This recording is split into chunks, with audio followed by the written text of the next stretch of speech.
পঁচিশের মাধ্যমিক পরীক্ষাটা যারা দিতে যাচ্ছ,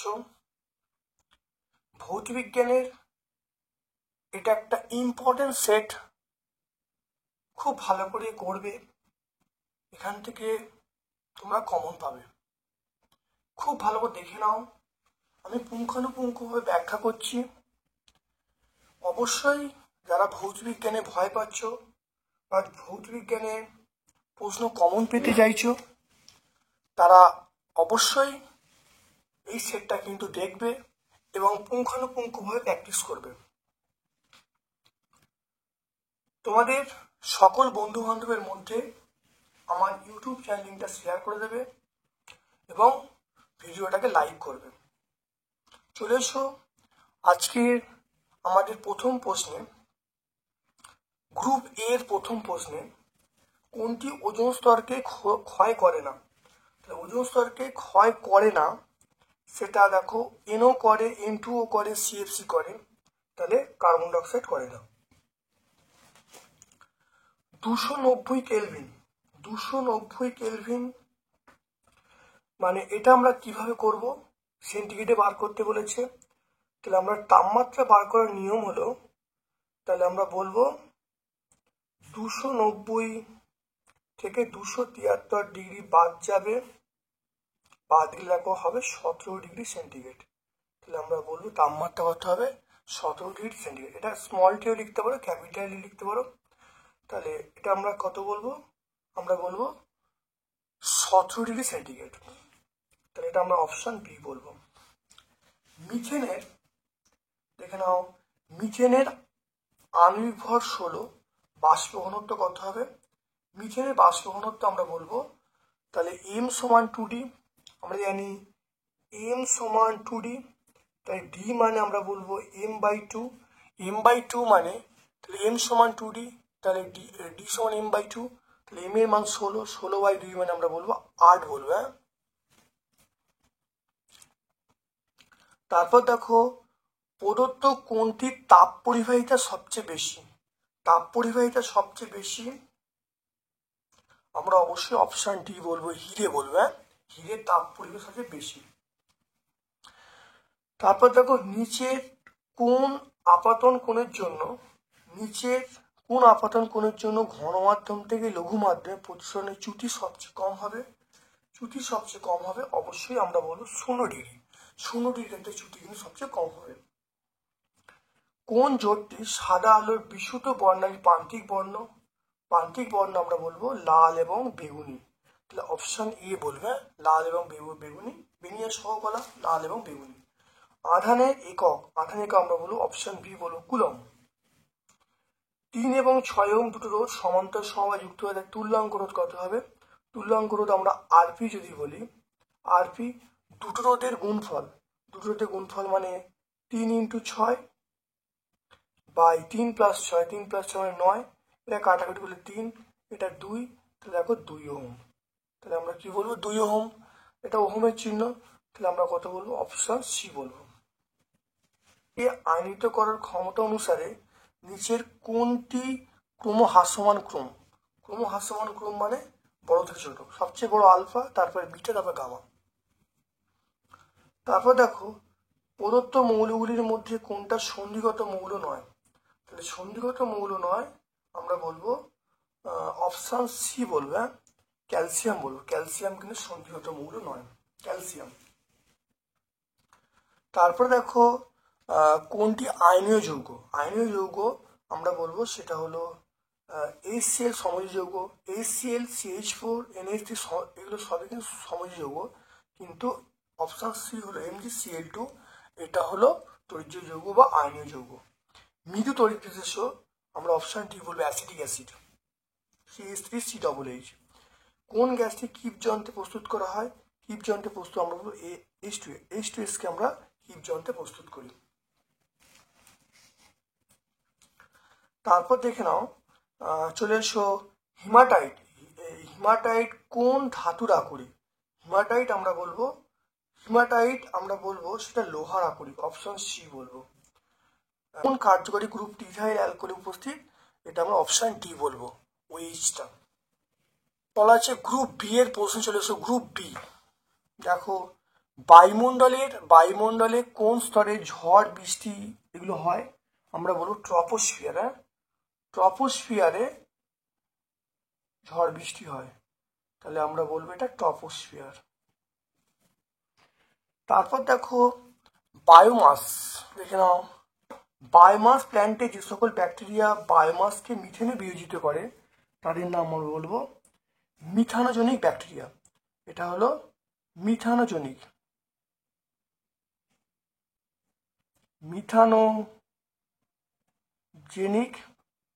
ব্যাকটেরিয়া।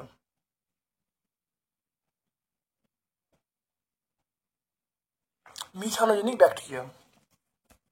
স্ট্র্যাটোস্ফিয়ারে উচ্চতা বাড়ার সঙ্গে উষ্ণতা বৃদ্ধি পায়। উষ্ণতা গুলো বৃদ্ধি পায় বা বাড়ে লিখতে পারো। তারপর দেখো চার্লসের সূত্র অনুসারে স্থির চাপে কত শ্রেণী তাপমাত্রায় গ্যাসের শূন্য হয়? এটা -273°C। তারপরে দেখে নাও স্থির উষ্ণতায় বদ্ধ পাত্রে গ্যাস আছে, উষ্ণতা অবরোধ রেখে আরো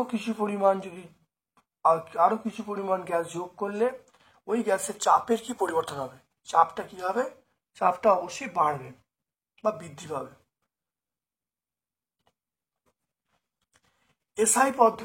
এসআই পদ্ধতিতে আমরা বলবো দৈর্ঘ্য প্রসারণ গুণাঙ্কের একক আমরা বলবো কেলভিন ইনভার্স।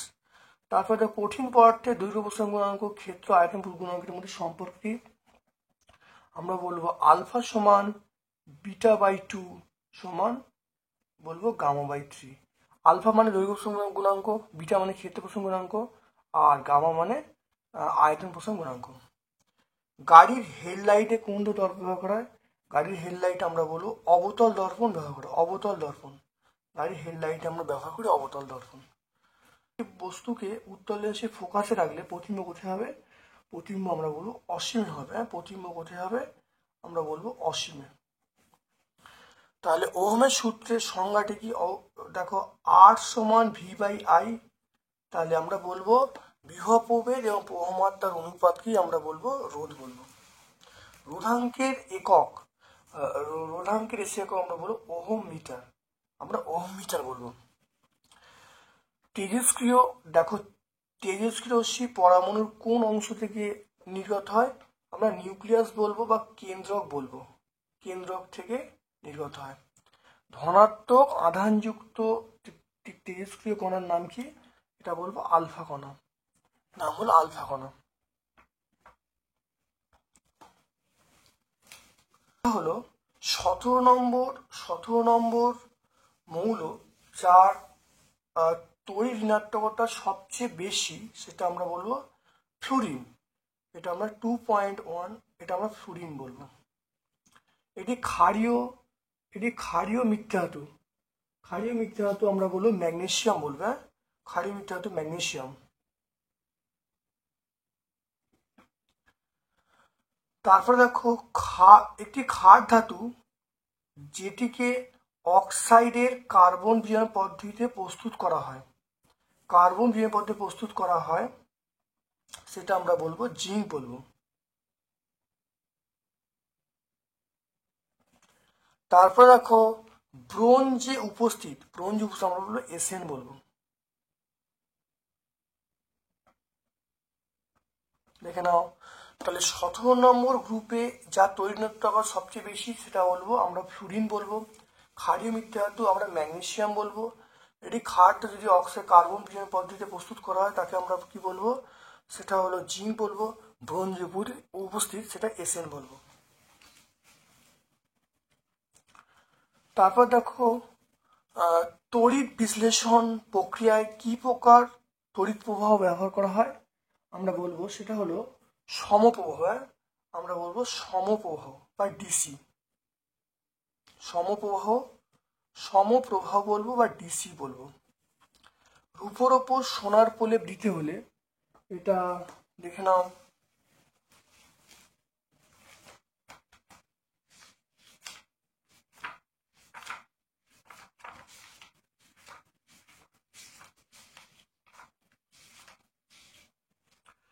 রূপোর ওপর সোনার প্রলেপ দিতে হলে আমরা ব্যবহার করব পটাশিয়াম অরোসাইনাইড। এটা কি হয়? পটাশিয়াম অরোসাইনাইড। এটা পেজ নাম্বার 116 তোমরা পেয়ে যাবে। পটাশিয়াম অরোসাইনাইড পেজ নাম্বারে লিখছি 116। তড়িৎ বিশ্লেষণের সময় তড়িৎ বিশ্লেষ্যের পদার্থ ইলেকট্রনের মাধ্যমে তড়িৎ পরিবহন করে।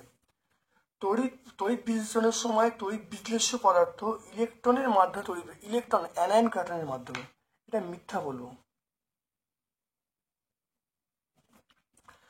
তারপর দেখো, ফেরিক ক্লোরাইডের জলীয় দ্রবণে অ্যামোনিয়ার জলীয় দ্রবণ যোগ করলে অধক্ষেপ পড়ে। অধক্ষেপটার সংকেত আমরা বলবো ferric hydroxide, FeOH3 ferric hydroxide উৎপন্ন হয়। লাইকার অ্যামোনিয়া কাকে বলে? 0.88 আপেক্ষিক গুরুত্ব বিশিষ্ট অ্যামোনিয়া সম্পৃক্ত গাঢ় জলীয় দ্রবণকে লাইকার অ্যামোনিয়া বলে। এটা আমরা পেজ নাম্বার 115 আমরা পেয়ে যাব। এটা লিখছি না, পেজ নাম্বার 115 আমরা পাবো। তারপর দেখো, NaOH দ্রবণ দিয়ে ক্ষারকীয় হাইড্রোজেন সালফাইড জলীয় দ্রবণে কয়েক ফোঁটা সোডিয়াম নাইট্রোক্সাইড দ্রবণ যোগ করলে দ্রবণের বর্ণ কেমন হবে? এগুলো বেগুনি হবে। দ্রবণের বর্ণটা হবে বেগুনি। দ্রবণের বর্ণটা হবে বেগুনি।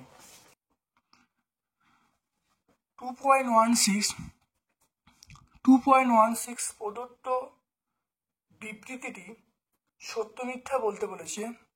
গ্লুকোজের জলীয় দ্রবণ তড়িৎ পরিবহন করে। যেহেতু গ্লুকোজ একটা সমযোজী জলীয় দ্রবণ, তাই গ্লুকোজের জলীয় দ্রবণ তড়িৎ পরিবহন করতে পারে না। তাহলে এই বিবৃতিটা অবশ্যই আমরা কি বলবো? মিথ্যা বলবো। তাহলে গ্লুকোজের জলীয় দ্রবণ তড়িৎ পরিবহন করে, এই বিবৃতিটা আমরা বলবো মিথ্যা। তারপর দেখো, ইউপ্যাক নাম CH3CHO, এর ইউপ্যাক নাম আমরা বলবো, সেটা হলো প্রোপান্যাল। আমরা বলবো প্রোপান্যাল। এর ইউপ্যাক নাম হলো প্রোপান্যাল। তারপর দেখো, অ্যাসিটিক অ্যাসিডের সঙ্গে NaOH বিক্রিয়া করলে কোন গ্যাস উৎপন্ন হয়? এটা বলবো কার্বন ডাইঅক্সাইড গ্যাস উৎপন্ন হয়, CO2 গ্যাস উৎপন্ন হয়। তারপর দেখো, ক্লোরিনের সঙ্গে এটা প্রথম দেখে নাও, CO2 গ্যাসটা কি করে দেখে নাও।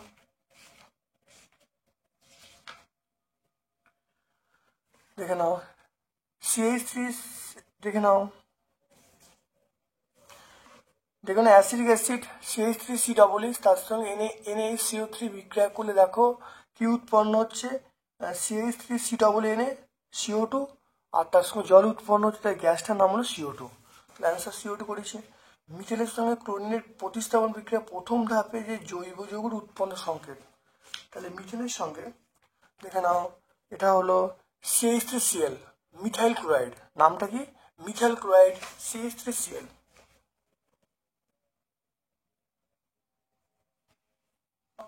গ্রুপ সি এ চলে এসো। গ্রুপ সি এ চলে এসো। মানব স্বাস্থ্য এবং পরিবেশের ওপর ওজোন স্তরের ক্ষয়ের দুটি ক্ষতিকারক প্রভাব।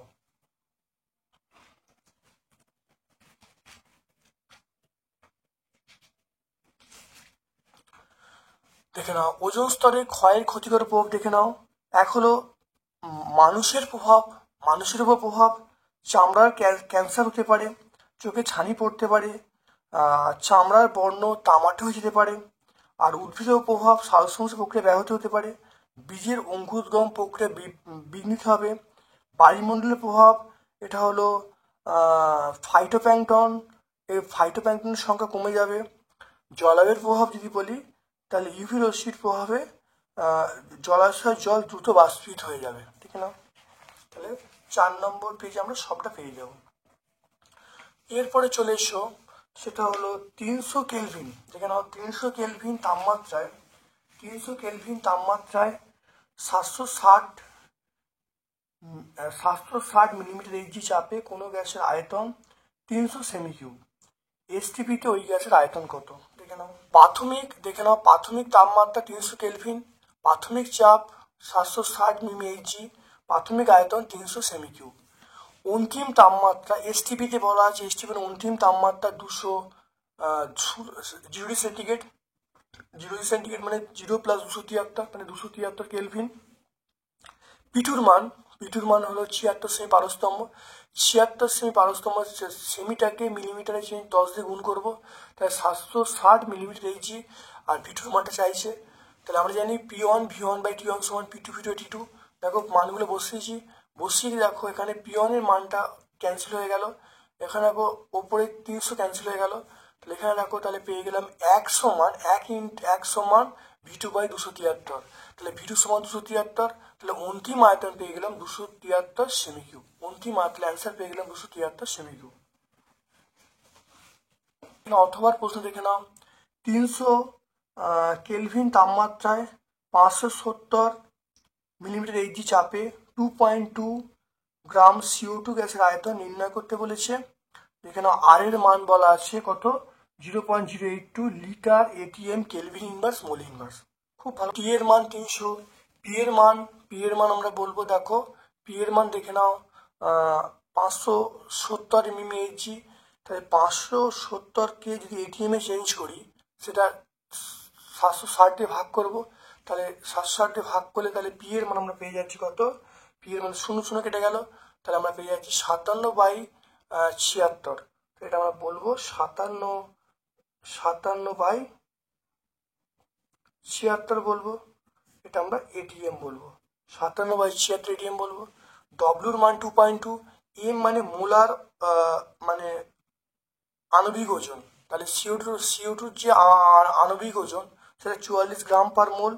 আর এর মান বলা আছে, আর এর মান তাহলে আমরা জানি পিভি সমান NRT, এন এর জায়গায় আমরা বলবো W/M। তাহলে ভি সমান দেখো পেয়ে যাচ্ছে, ভি সমান দেখো WRT/PM। ডব্লিউর মান, আর এর মান, টি এর মান, পি এর মান, এম এর মান সব বসিয়ে দিয়েছি। বসিয়ে দেখো এখানে ক্যালকুলেশন করে উত্তর চলে এসেছে 1.64। মনে রাখবে এখানে এককটা লিটার হবে, কেন, কারণ আর এর একক দেখো এখানে লিটার দেওয়া আছে, দেখতে পাচ্ছ, এককটা অবশ্যই আমরা বলবো গ্যাসটার আয়তন কত হবে, 1.64 লিটার। 3.3 চলে এসো। 3.3 প্রতিসরণের দুটো সূত্র দেখো, প্রতিসরণের দুটো সূত্র লিখতে বলছে, দেখে নাও। দেখো প্রতিসরণের দুটো সূত্র দেখে নাও। আপাতিত রশ্মি, প্রতিষ্ঠিত রশ্মি আপাতন বিন্দুতে দুই মাধ্যমের বিভেদতলের উপর অঙ্কিত অভিলম্ব একই সমতলে থাকে। 2 নম্বর হলো দুটি নির্দিষ্ট মাধ্যমে ও নির্দিষ্ট বর্ণের ক্ষেত্রে আপাতন কোণের সাইন এবং প্রতিসরণ কোণের সাইন অনুপাত ধ্রুবক হয়। দেখে নাও দুটো সূত্র আমরা পেয়ে যাবো।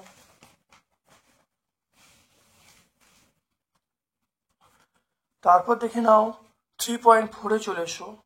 পরিবাহী রোধ পরিবাহীর দৈর্ঘ্য এবং প্রস্থের উপর কিভাবে নির্ভর করে।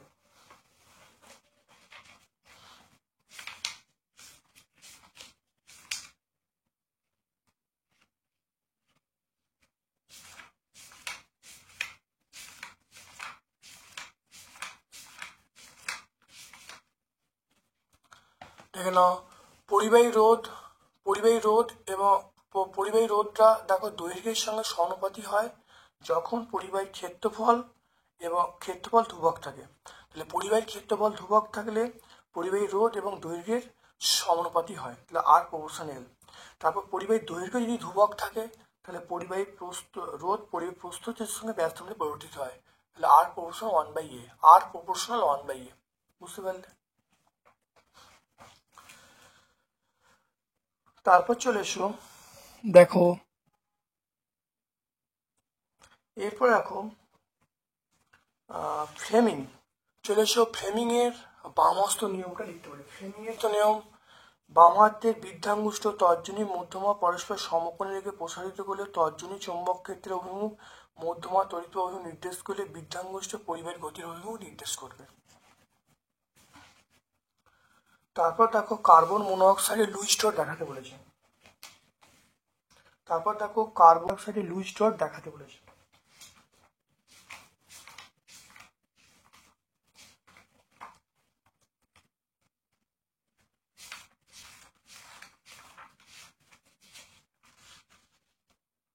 দেখে নাও কার্বন ডাইঅক্সাইড লুইস ডট দেখে নাও, এইখান থেকে শুরু করবে আর এখান থেকে শেষ করে দেখে নাও কার্বন ডাইঅক্সাইড লুইস ডট, খুব ভালো দেখে নাও। তারপর দেখে নাও একটি একটি একটি উদাহরণ দিয়ে দেখাও যে আয়নীয় যৌগের আয়নগুলি অক্টেট পূর্তি ছাড়াও আয়নীয় যৌগ গঠিত করতে পারে। এটা আমরা বলবো, সেটা হলো দেখো লিথিয়াম হাইড্রোক্সাইড। দেখো লিথিয়াম হাইড্রোক্সাইড দেখো অক্টেট পূর্ণ হয়নি, তবুও দেখো আয়নীয় যৌগ তৈরি করেছে। তাহলে আমরা এই পুরো উত্তরটা বলে দেবো। তাই লিথিয়াম হাইড্রোক্সাইড আয়নীয় যৌগ তৈরি করতে না লিথিয়াম হাইড্রোক্সাইড দেখো দুটি অণু অক্টেট পূর্ণ হয়নি, লিথিয়াম হাইড্রোক্সাইড তো অক্টেট পূর্ণ হয়নি, তবুও আয়নীয় যৌগ তৈরি করেছে।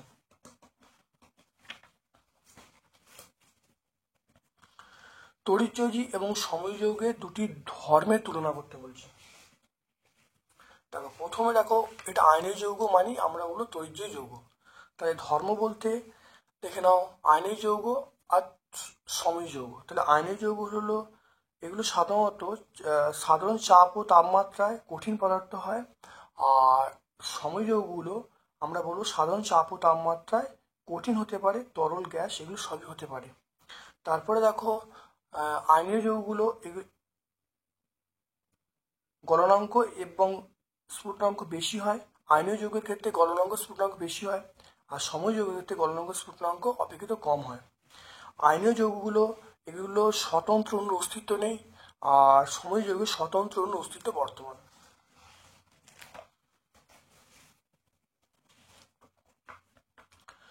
তারপর দেখো পরীক্ষাগারে দেখে নাও, পরীক্ষাগারে অ্যামোনিয়া গ্যাস প্রস্তুতির শর্ত এবং রাসায়নিক সমীকরণ লিখতে বলছে।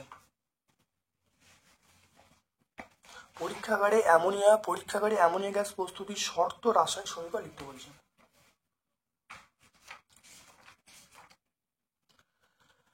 পরীক্ষাগারে দেখো অ্যামোনিয়া গ্যাস প্রস্তুতি দেখতে পাচ্ছ। পরীক্ষাতে অ্যামোনিয়া গ্যাস প্রস্তুতি দেখো নীতি, দেখো এখানে দেখতে পাচ্ছ অ্যামোনিয়াম ক্লোরাইড এবং কলিচুনের মিশ্রণ 1:3 অনুপাতে মিশিয়ে উত্তপ্ত করলে অ্যামোনিয়া পাওয়া যাবে। আর দেখো NH4Cl + CH2 সমান NH3 + CaCl2 NH3 + CaCl2 + 2H2 দেখতে পাচ্ছ।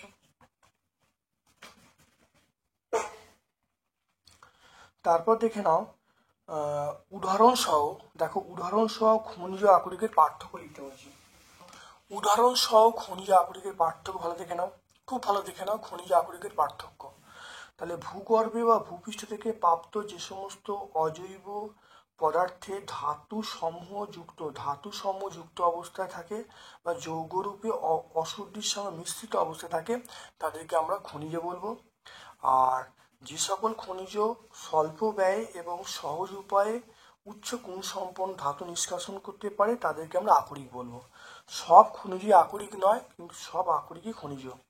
এর উদাহরণ আমরা বলবো বক্সাইট, ক্রায়োলাইট উভয় কিন্তু অ্যালুমিনিয়ামের খনিজ, কিন্তু বক্সাইট হলো অ্যালুমিনিয়ামের আকরিক, কিন্তু আমরা ক্রায়োলাইটকে বলবো না। দেখে নাও পিভিসি ও টেফলনের দুটো মনোমারের পিভিসি টেফলন মনোমার দুটির নাম লিখতে বলছে।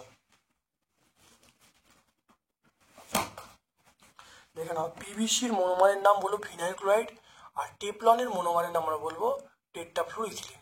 এর ব্যবহারগুলো একটু দেখে নেবে। তারপর দেখো C2 দেখে নাও C2H6O দুটি জৈব যৌগের গঠন সংখ্যা লিখতে বলছে।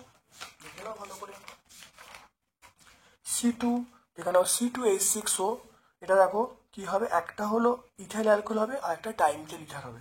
ইথাইল অ্যালকোহল হলো CH3CH2H, আর একটা হলো CH3O CH3, এটা হলো ডাইমিথাইল ইথার। দেখে নাও এই দুটো তুমি লিখে দিলে উত্তর পেয়ে যাবে। এই দুটো লিখে দিলেই তোমরা উত্তর হয়ে যাবে। নাও গ্রুপ ডি এ চলে এসো। বয়েল এবং চার্লস সূত্রের সম্মিলিত রূপটি প্রতিষ্ঠা করতে বলছে। দেখে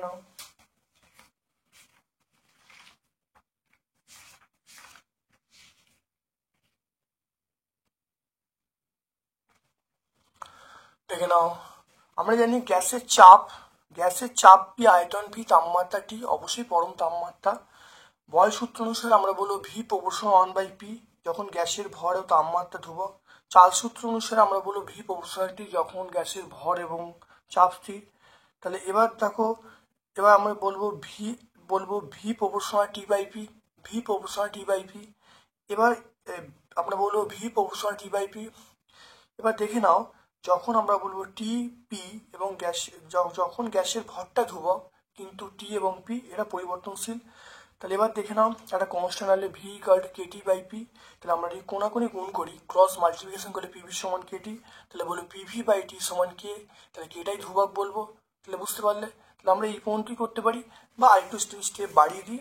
বাড়িয়ে দিলে দুটো গ্যাসের ক্ষেত্রে বলি P one V one by T one সমান K, P two V two by T two সমান কে। আমরা বলবো P one V one by T one সমান P two V two by T two. খুব ইম্পর্টেন্ট সমীকরণ, এর সাহায্যে অনেক কিন্তু নিউমেরিক্যাল আমি তোমাকে পড়ে দেখিয়েছি, খুব ভালো করে তুমি প্র্যাকটিস করবে।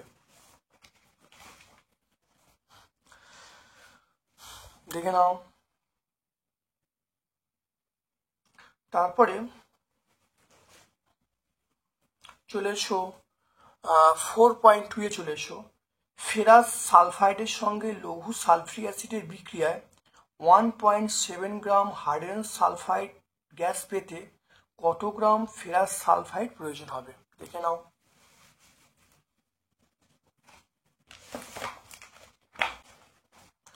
FeS প্লাস H2SO4 সমান FeSO4 প্লাস H2S আমরা বলবো।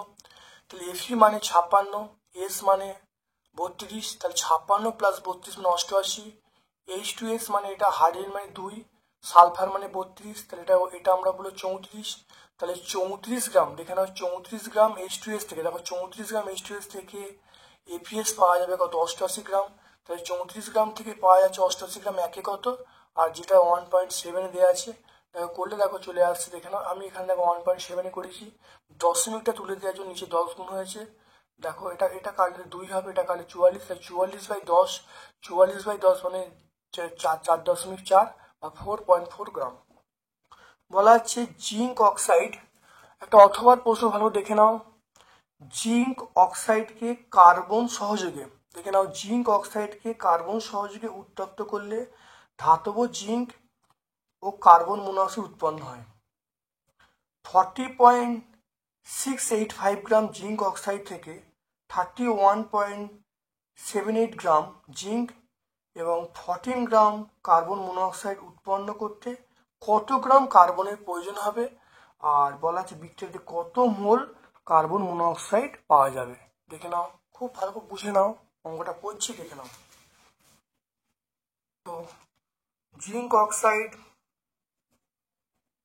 ZnO, তার সঙ্গে কার্বন বিক্রিয়া করছে, বিক্রিয়া করে আমরা কি বলবো? জিঙ্ক প্লাস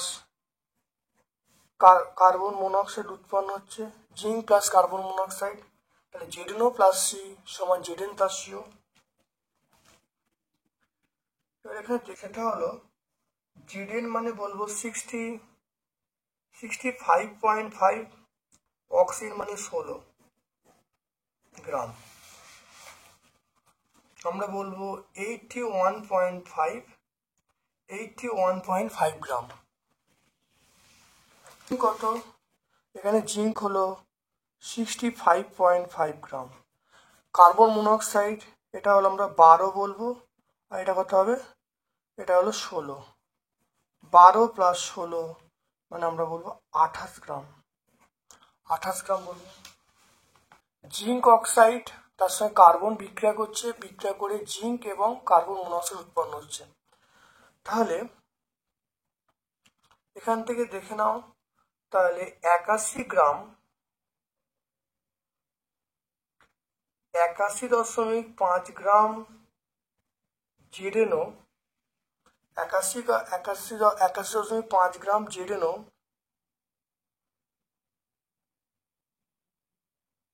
ZnO সঙ্গে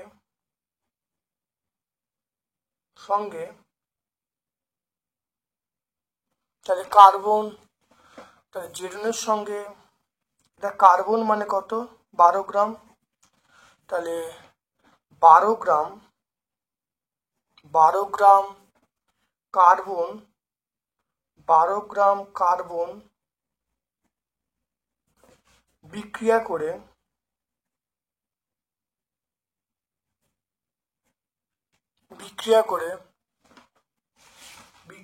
আমরা বলবো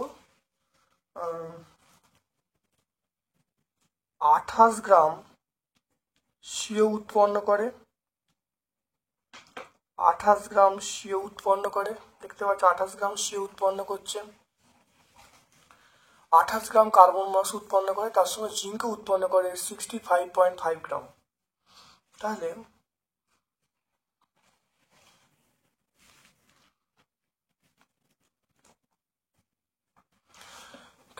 দেখতে পাচ্ছ এখানে সিও, তাহলে 28 গ্রাম কার্বন মনোক্সাইড উৎপন্ন করছে, 28 গ্রাম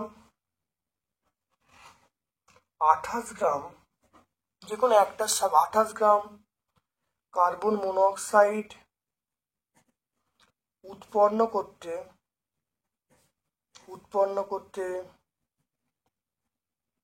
কার্বন প্রয়োজন কত দেখে নাও, 12 গ্রাম। এবার দেখে নাও কত দেখো এখানে বলা আছে 14 গ্রাম, দেখে নাও 14 গ্রাম কার্বন মনোক্সাইড। তাহলে 14 গ্রাম কার্বন মনোক্সাইড উৎপন্ন করতে কার্বন প্রয়োজন, তাহলে 12/28 ইন্টু 14, কাটাকুটি করলে কত হবে, এটা 2 হবে, এটা 6 হবে, তাহলে আমরা পেয়ে যাব 6 গ্রাম পেয়ে যাবো, 6 গ্রাম পেয়ে যাবো। তাহলে আমরা এইটা যে কোনো সাপেক্ষে বার করতে পারি।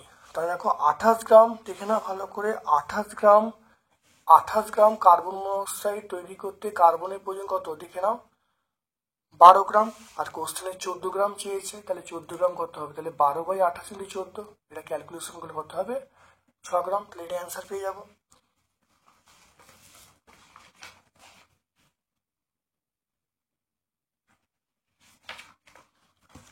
তারপরে দেখো কত মোল কার্বন মনোক্সাইড উৎপন্ন হবে, কত মোল কার্বন মনোক্সাইড উৎপন্ন হবে। 12 গ্রাম কার্বন থেকে 12 গ্রাম কার্বন থেকে কার্বন মনোক্সাইড, 12 গ্রাম কার্বন থেকে কার্বন মনোক্সাইড উৎপন্ন হয়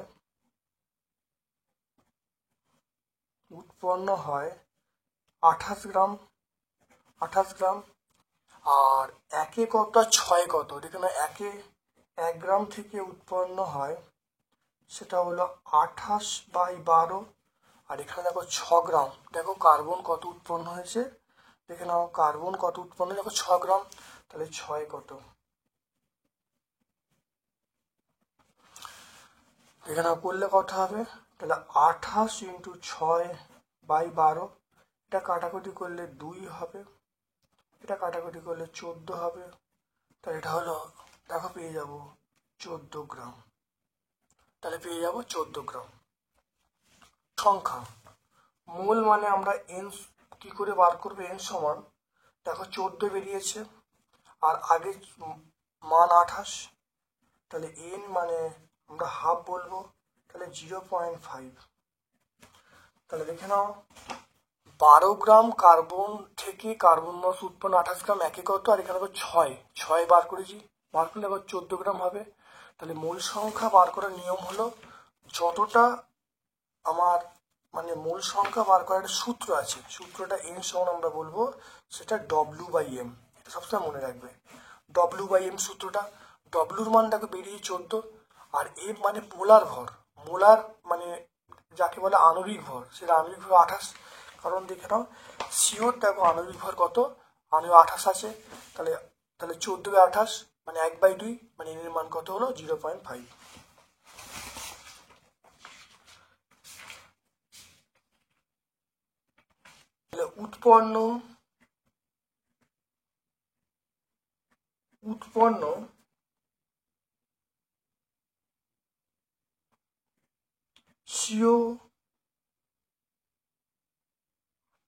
উৎপন্ন সিও সমান 0.5 মোল, তাহলে উৎপন্ন সিও সমান 0.5 মোল।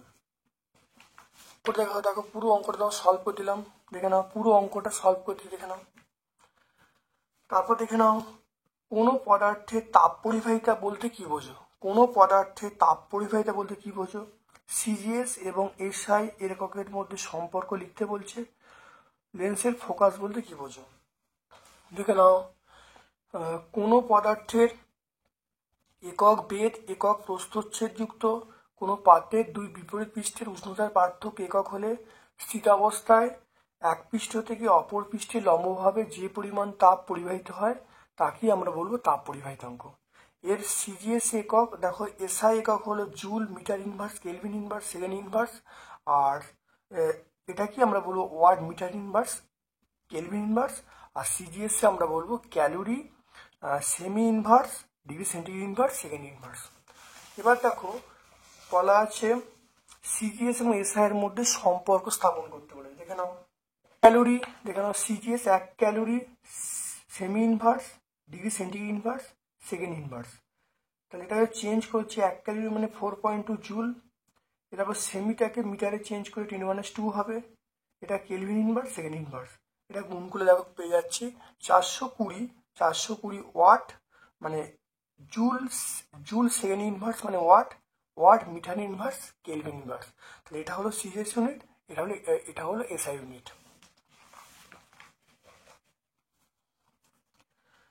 তারপর দেখে নাও লেন্সের ফোকাস বলতে কি বোঝো। লেন্সের ফোকাস বলতে প্রথম মুখ্য এরকম দেখো প্রধানক্ষে দেখে নাও, লেন্সের প্রধানক্ষের ওপর যে বিন্দুতে অপসৃত আলোকরশ্মিগুচ্ছ প্রতিসরণের পর প্রধানক্ষের সমান্তরালভাবে নির্গত হয় তাকে লেন্সের প্রধান মুখ্য ফোকাস বলে। অর্থাৎ প্রধানক্ষের ওপর যে কোনো বিন্দু থেকে অপসৃত আলোকরশ্মিগুচ্ছ প্রতিসরণের পর প্রধানক্ষের সমান্তরাল নির্গত হয় তখন তাকে আমরা বলবো লেন্সের মুখ্য ফোকাস, প্রথম মুখ্য ফোকাস।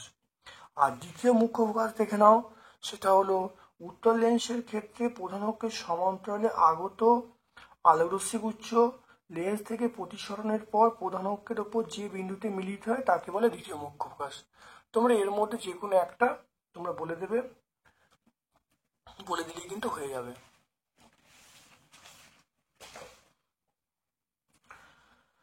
তারপর দেখে নাও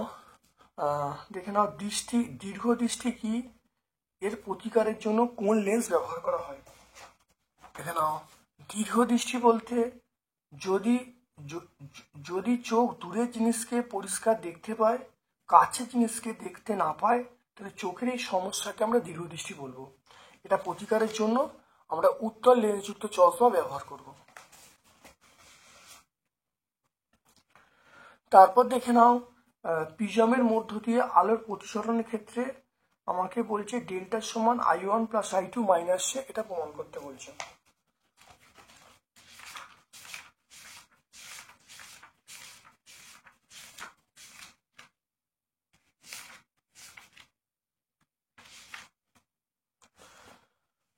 দেখে নাও এই প্রমাণটা বহুবার হয়েছে, একটু বুঝে নাও। দেখো তো এবিসি একটা প্রিজম, দেখে নাও এবিসি একটা প্রিজমের প্রধান ছেদ, এটা হলো I1 হলো আপাতন কোণ, আর I1 আপাতন কোণ আর I2 হলো নির্গম কোণ। আর এবি তলের ক্ষেত্রে আপাতন কোণ I1, প্রতিসরণ কোণ R1। এসি তলের ক্ষেত্রে আপাতন কোণ R2, প্রতিসরণ কোণ বা নির্গম কোণ আমরা বলবো সেটা I2। এবার দেখো এই কোণটা মানে বিপরীত। তাহলে প্রথম দেখো এটা I1 মানে আমরা বলবো পুরোটা I1। তাহলে আমরা পুরোটা I1 হয়, তাহলে এই কোণটার মান কত, এই কোণটার মান পেয়ে গেলাম। তাহলে এটা I1, তাহলে পুরোটা I1, এই কোণটার মান আমরা পেয়ে গেলাম I1 মাইনাস R1। দেখতে পেলে, তাহলে এই কোণটার মান হলো I1 মাইনাস R1, এই কোণটার মান ঠিক একইভাবে I2 মাইনাস R2। এবারে জানি এই যে বহিস্থ কোণ বিপরীত অন্তঃস্থ দুটো কোণের সমষ্টি সমান, তাহলে ডেল্টা সমান এই কোণটা প্লাস এই কোণটা। দেখো লেখানো রয়েছে, দেখে নাও। তাহলে ডেল্টা সমান দেখো I1 minus R1 plus I2 minus R2। দেখতে পেলে, তাহলে এখানে সাজিয়ে নিলে তাহলে ডেল্টা সমান I1 plus I2 minus R1 plus R2। দেখতে পেলে। তারপরে দেখে নাও এই একটা ত্রিভুজ আছে, এটা ত্রিভুজ দেখতে পাচ্ছ। এই ত্রিভুজ দেখো এটা প্লাস এটা সমান 180 ডিগ্রি। দেখো টাই করা আছে R1 প্লাস R2 প্লাস এই কোণটা QTR, এটা হলো সমষ্টি 180 ডিগ্রি, এটা হয়ে গেল। তারপরে দেখানো চতুর্ভুজ, এটা হলো AQTR, এটা হলো চতুর্ভুজ AQTR একটা চতুর্ভুজ। তাহলে এই কোণটা প্লাস এই কোণটা প্লাস আমরা কি বলবো, এই দুটো কোণের সমষ্টি, দেখো এ কিউটি এই কোণটা, আর এ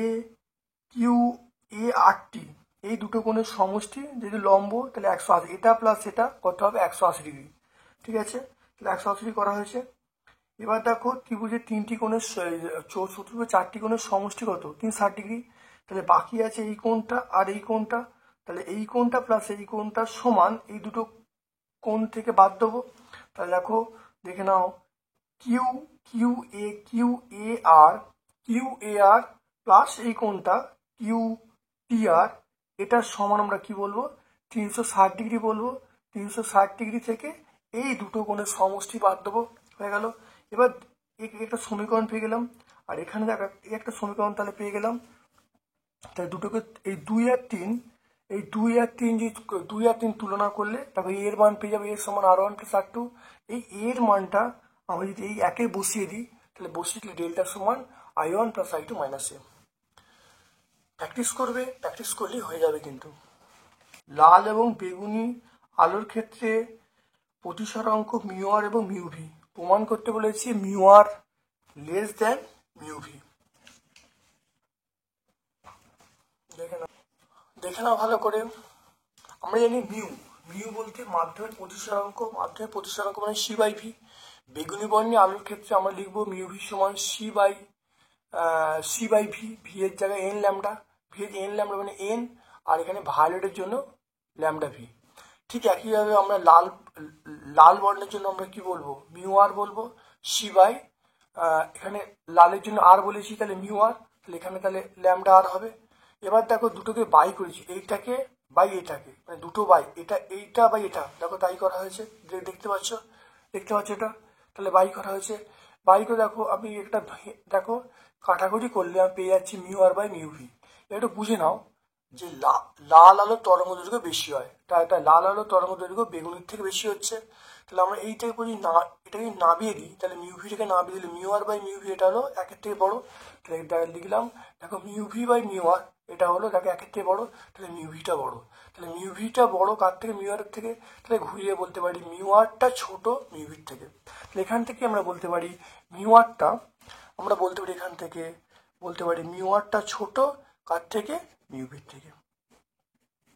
ঠিক আছে, পরীক্ষায় এইটা দেয়, এটা করবে, এই পরীক্ষা এটা দেয়, একটা স্টেপ তোমরা বাইরে দেবে। 4.6 চলে এসো। 4.6 তাপীয় ফল সংক্রান্ত জুলের সূত্রগুলো লিখতে বলছে। জুলের তিনটে সূত্র আছে, তাপীয় ফল সংক্রান্ত জুলের তিনটে সূত্র আছে। সেটা হলো, 1 নম্বর সূত্র হলো পরিবাহী রোধ এবং সময় যদি ধ্রুবক থাকে তাহলে পরিবাহীতে উৎপন্নতা প্রবাহমাত্রার বর্গের সমানুপাতিক। নাম্বার 2 হলো পরিবাহীর প্রবাহমাত্রা এবং সময় ধ্রুবক থাকলে পরিবাহীতে উৎপন্নতা রোধের সমানুপাতিক। নাম্বার 3 হলো পরিবাহীর রোধ এবং সময় যদি পরিবাহীর রোধ এবং প্রবাহমাত্রা ধ্রুবক থাকলে পরিবাহীতে উৎপন্নতা প্রবাহমাত্রা সমানুপাতিক। দেখতে পেলে, তাহলে তিনটে সূত্র আমরা লিখে ফেললাম।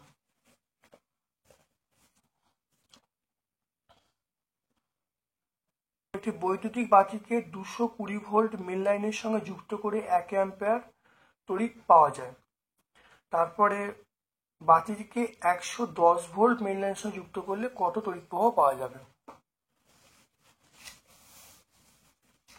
আমরা জানি পি সমান ভিআই, দেখে নাও পি সমান আমরা ভিআই জানি, তাহলে ভি এর মান 220, আই এর মান 1, তাহলে এটা আমরা পেয়ে গেলাম পি এর মান 220 ওয়াট পেয়ে গেলাম। আর এর মান ভি স্কোয়ার বাই পি, তাহলে ভি এর মান দেখো 220 এখানে বলা আছে, তাহলে 220 স্কোয়ার, আর এখানে তাহলে আর সমান ভি স্কোয়ার বাই পি, তাহলে ভি এর মান 220 আর পি এর মান দেখো 220, তাহলে এখানে দেখো ভি স্কোয়ার 220 স্কোয়ার বাই 220, তাহলে আর এর মান পেয়ে গেলাম 220 ওহম পেয়ে গেলাম আর এর মানটা। এবার দেখো পরেরটা বলা হচ্ছে ভি এর মান বলা আছে 100, ভি সমান আই আর করেছি, ভি এর মান 110 মেন লাইনের সঙ্গে যোগ করা হয়েছে, তাহলে ভি এর মান কত 110, আর এখানে আর এর মান কত, আর এর মান 220 দেখো বেরিয়েছে, আর এর মান 220, তাহলে 110 বাই 220 করলে কত হবে, হাফ হবে, তাহলে আই এর মান 0.5, তাহলে প্রবাহমাত্রা পেয়ে গেলাম 0.5 অ্যাম্পিয়ার।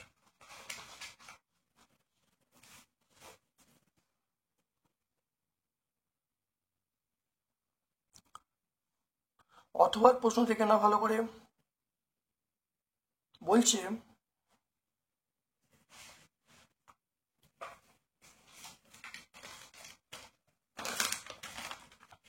220 ভোল্ট 60 ওয়াট এবং 110 ভোল্ট 60 ওয়াট বাতি দুটির রোধের অনুপাত নির্ণয় করতে বলছে। দেখে নাও, আমরা জানি পি সমান ভি স্কয়ার বাই আর, তাহলে প্রথম ক্ষেত্রে পি ওয়ান সমান V one square R one, দ্বিতীয় ক্ষেত্রে পি টু সমান V two square by R two. তাহলে দেখো দুজনকার দেখো মানে পাওয়ারটা সমান, ক্ষমতা সমান, তাহলে ক্ষমতা সমান হওয়ার জন্য আমরা বলবো V one square by V one square R one সমান V two square R two. এখানে তো ভি ওয়ান ভি টুর মান বসিয়েছি, তাহলে বসিয়ে আর ওয়ান বাই আর টু পেয়ে গেলাম।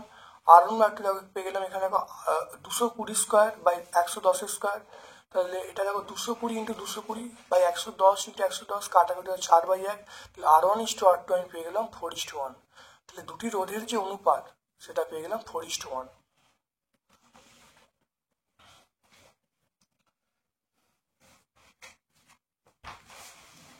তেজস্ক্রিয়তা, দেখো তেজস্ক্রিয়তা কাকে বলে? তেজস্ক্রিয়তা দুটো ব্যবহার উল্লেখ করতে বলছে। দেখে নাও, তেজস্ক্রিয়তা যে ধর্মের জন্য সাধারণত উচ্চ ভর বিশিষ্ট মৌল স্বতঃস্ফূর্তভাবে এক ধরনের অদৃশ্য বিক্রিয়া নিঃসরণ করে এবং নতুন পরমাণু সৃষ্টি করে, তাদেরকে আমরা বলবো তেজস্ক্রিয়তা বলবো।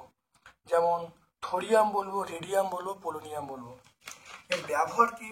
ব্যবহার দেখো, পৃথিবীর বয়স নির্ণয় করার জন্য আমরা লেড আইসোটোপ ব্যবহার করি, বা রেডিও কার্বন ডেটিং দ্বারা জীবাশ্ম বা পুরাতাত্ত্বিক বিভিন্ন জিনিসের বয়স নির্ণয় করি।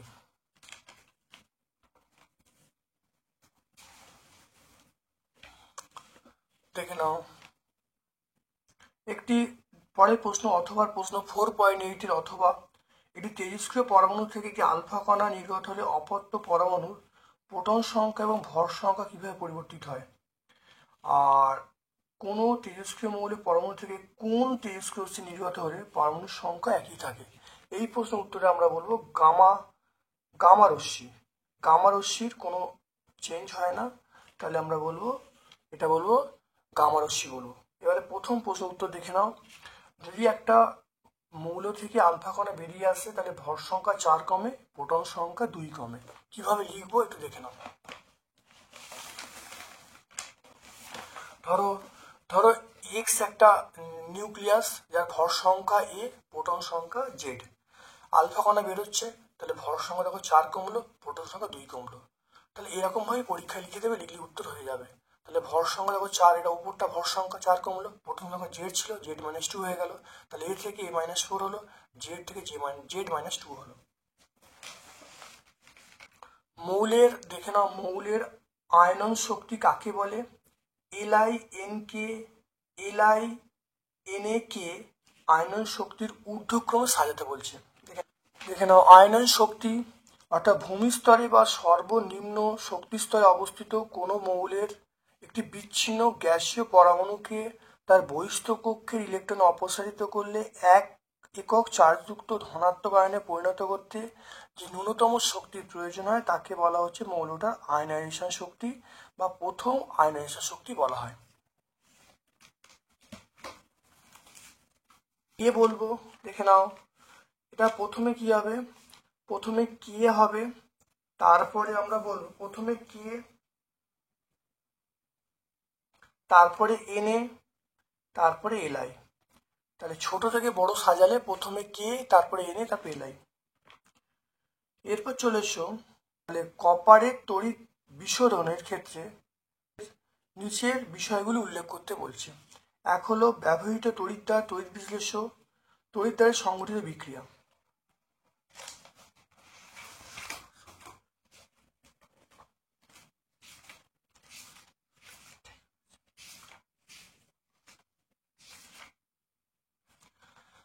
দেখো দেখে নাও, কপারের তড়িৎ পরিশোধনে আমরা অবিশুদ্ধ কপারের দণ্ডটাকে অ্যানোড ধরবো এবং বিশুদ্ধ কপারটাকে আমরা ক্যাথোড ধরবো।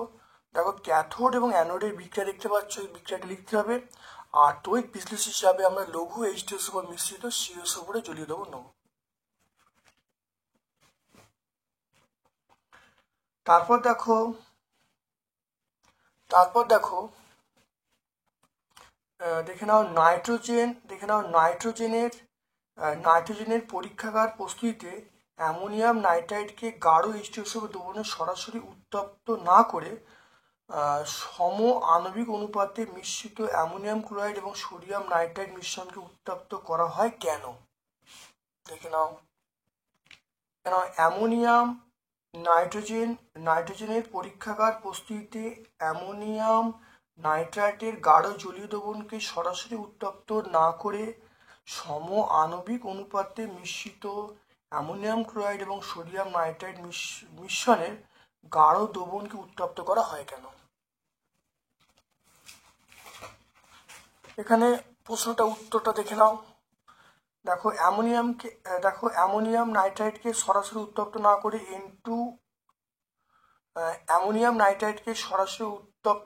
N2 গ্যাস উৎপন্ন করা হয় না কেন? অথবার প্রশ্ন, যে প্রশ্নটা বললাম সে অথবাতে আছে, দেখে নাও, খুব ভালো দেখে নাও। আমরা এটা লিখব। দেখো অ্যামোনিয়াম নাইট্রাইট একটি অস্থায়ী যৌগ। এর তাপীয় বিয়োজনে বিক্রিয়াটি অত্যন্ত তাপ উৎপাদক এবং খুবই দ্রুত গতিতে ঘটে। তাই অ্যামোনিয়াম নাইট্রাইটকে সরাসরি উত্তপ্ত না করে N2 গ্যাস উত্তপ্ত করে N2 প্রস্তুত করতে গেলে বিস্ফোরণের সম্ভাবনা থাকবে। সেই কারণে অ্যামোনিয়াম নাইট্রাইটকে জলীয় দ্রবণ উত্তপ্ত না করে সমসাময়িক সোডিয়াম নাইট্রাইট এবং অ্যামোনিয়াম ক্লোরাইড মিশিয়ে উত্তপ্ত করতে হয়। দেখে নাও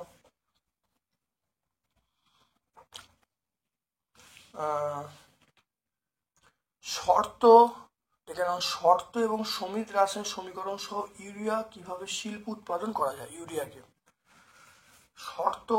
শর্ত সমিত সমীকরণ সহ ইউরিয়া কিভাবে শিল্প উৎপাদন করা হয় লিখতে বলছি। উৎপাদন খুব ভালো দেখে নাও। ইউরিয়া শিল্প উৎপাদন বলে দেবো, এটা খুব ইম্পর্টেন্ট, এই স্টেপটা বলে দিলে হয়ে যাবে। এখানে 170 থেকে 190 সেন্টি তাপমাত্রায় তরল অ্যামোনিয়া এবং কার্বন ডাইঅক্সাইড বিক্রিয়া করে ইউরিয়া উৎপন্ন হবে। তার মধ্যে এখানে দেখো বায়ুমণ্ডলীয় চাপ কত হবে, 175 বায়ুমণ্ডলীয় চাপ হবে।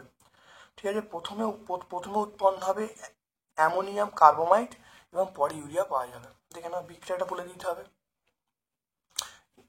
এই দুটো বিক্রিয়া বলতে পারো, বা এই বিক্রিয়াগুলো আমি যে লিখে রেখেছি এটাও বলতে পারো। C2 দেখে নাও,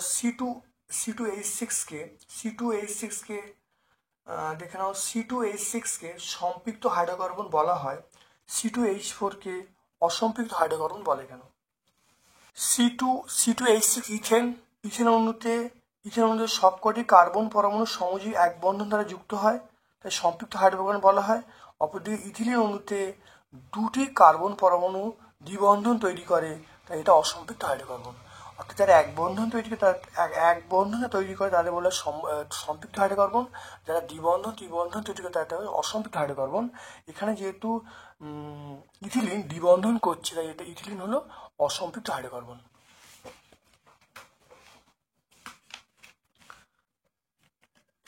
তারপর দেখে নাও